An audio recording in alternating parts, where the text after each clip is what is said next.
Nampaknya tidak ada kaitan itu antara apa yang sekarang disebut habaib di Indonesia itu dengan Ali atau dengan Nabi Muhammad apalagi gitu. Tetapi begini, saya tidak peduli itu apakah benar apa tidak. Dia ada kaitan. Bagi saya yang menyinggung rasa nasionalisme saya itu ketika pejuang-pejuang kemerdekaan dari nenek moyang kita itu katanya Habib. mulai muncul. Aku kuatir lali ya. Wes angel.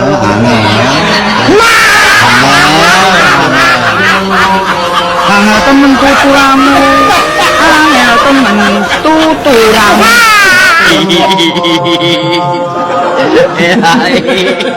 Iya Mami. Sekarang saya fatwakan setiap tanggal 17 Agustus wajib pasang bendera merah putih di rumah-rumah kalian. Siapa yang nyuruh? Itu fatwa Habib Ali bin Abdurrahman Al-Habsyi Kuitang. Bendera merah putih. Siapa yang memberikan instruksi kepada Bung Karno untuk membuat bendera merah putih sebagai bendera Indonesia? Itu adalah fatwa Al-Habib Idrus bin Salim Al-Jufri Palu Al-Khairat. Lambang negara Garuda, siapa yang buat? Al-Habib Asy-Syarif Hamid Al-Gadri dari Pontianak, keluarga baginda Nabi Muhammad. Bohong. Lagu 17 Agustus, Pramuka, lagu syukur, siapa yang buat? Al-Habib Husin Al-Mutahhar dari Semarang, dzurriyyah baginda Nabi Muhammad. Bohong. Jadi Anda jangan berpikir, ini habaib di Indonesia jasanya apa? Banyak, itu yang baru kecatat. Itu yang baru ketahuan. Masih banyak lagi daripada keluarga Nabi Muhammad yang tidak mau masuk buku karena perjuangannya ikhlas karena Allah dan Rasul. Bohong. Banyak saudara. Siapa Imam Bonjol? Semua pasti bilang pahlawan. Betul apa enggak? Imam Bonjol pahlawan Indonesia bukan? Pahlawan nasional bukan? Sekarang siapa namanya Imam Bonjol? Al-Habib Muhammad Syahabuddin. Beliau habaib dari kalangan bin Syahab. Imam Bonjol itu bin Syahab, masih daripada kakeknya Habib Rizik, saudara sekalian. Bohong. Itu keluarga daripada Nabi Muhammad, keturunan Sayyiduna Muhammad. Banyak lagi dari kalangan para dzurriyyat Nabi Muhammad Shallallahu Alaihi Wasallam yang jasanya besar di Indonesia, tapi kita nggak ada yang tahu. Kenapa? Karena itu kami nggak cari popularitas, kami nggak cari madah pujian. Kami nggak cari tempat kedudukan, yang kami cari ridho Allah dan Rasulnya. Bohong. Sehingga hal ini perlu diungkap saudara sekalian. Bagaimana keluarga Nabi Muhammad jasanya besar, dan umat ini harus dihubungkan kembali dan dieratkan kembali kepada keluarga baginda Nabi Muhammad. Bohong. Gue belum nanya banyak ya. Udah bohong. Bohong juga tuh bro. Pasti bohong ya.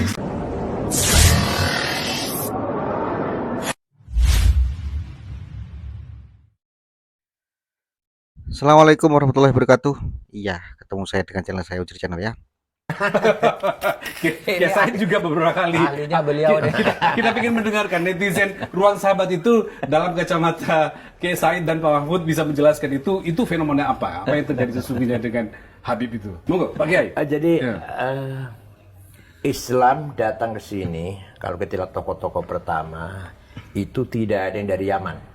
Tidak ada yang dari Yaman. Tidak ada dari Yaman. Yang pertama, Clear itu ya. Ya, Fatimah binti Maimun, Wasil, Syekh Wasil yang di Stono Gedong Kediri, kuburannya itu di Nisabur. Dari Persia, kalau sekarang Iran ya, Nisabur. Ya. Syekh Ahmad Subakir yang kuburnya di Goa, ya, di Sulawesi. Itu juga dari Khorasan. Syekh Quro di Kerawang. Itu dari Cina. Ya. Jadi Maulana Ishaq dari Tobruk, dari kota perbatasan Mesir Libya. Nah, kemudian setelah ada penjajah Belanda mendatangkan Arab dari Yaman itu. Dari Yaman. Periode berikutnya baru muncul. Jauh.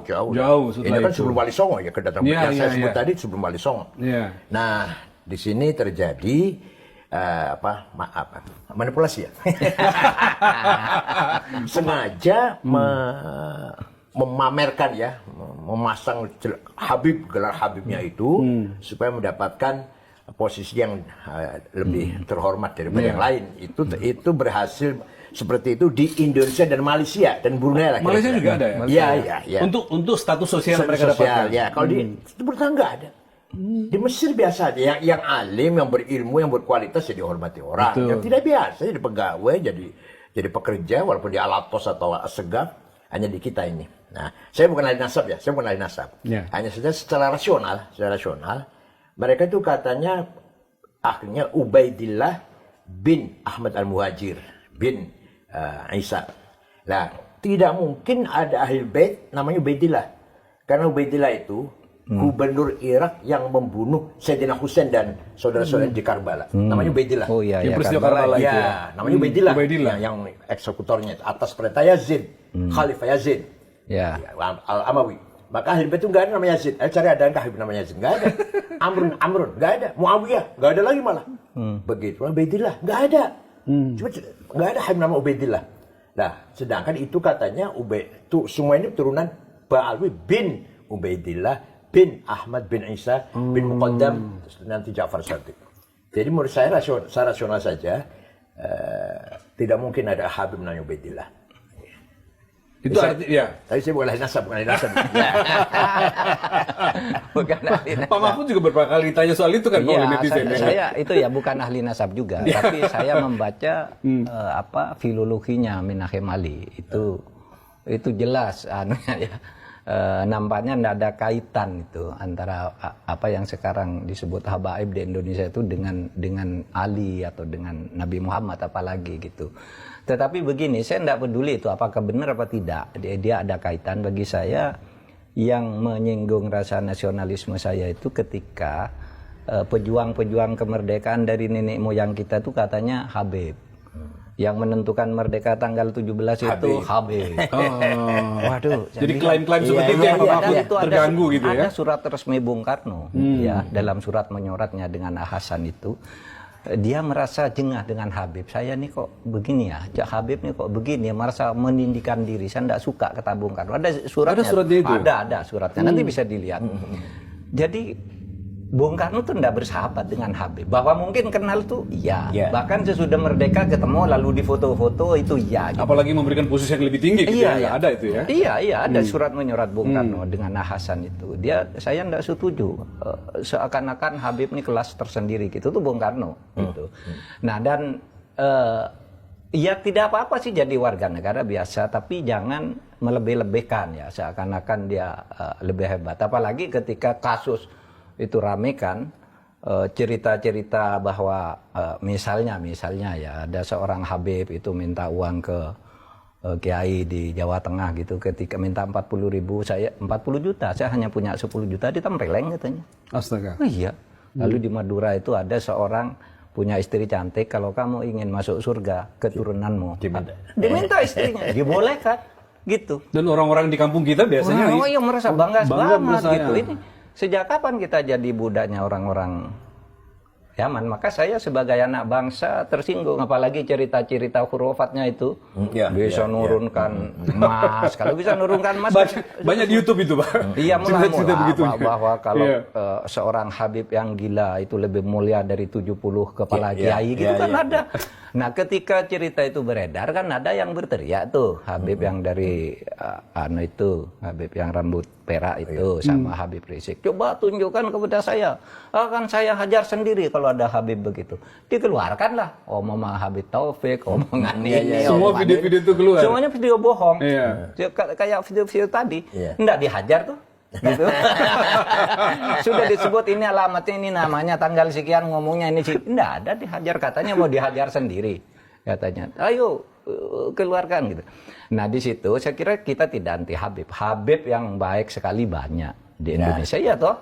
Kita punya Habib Quraisy Shihab, Habib Alwi Shihab, dan macam-macam banyak sekali yang selama ini jadi panutan kita, orang yang berilmu gitu ya. Iya, tapi yang Habib yang seperti itu lalu kembali pada inna akramakum indallah atqakum. Orang yang paling mulia, orang yang baik, berilmu, bertakwa, berakhlak, kita hormati. Habib kayak Cina kayak apapun dia gitu ya. Iya, betul. Sebaliknya orang fasik, orang yang perilakunya jelek ya nggak usah kita hormati lah. Clear itu ya. Iya. Baik.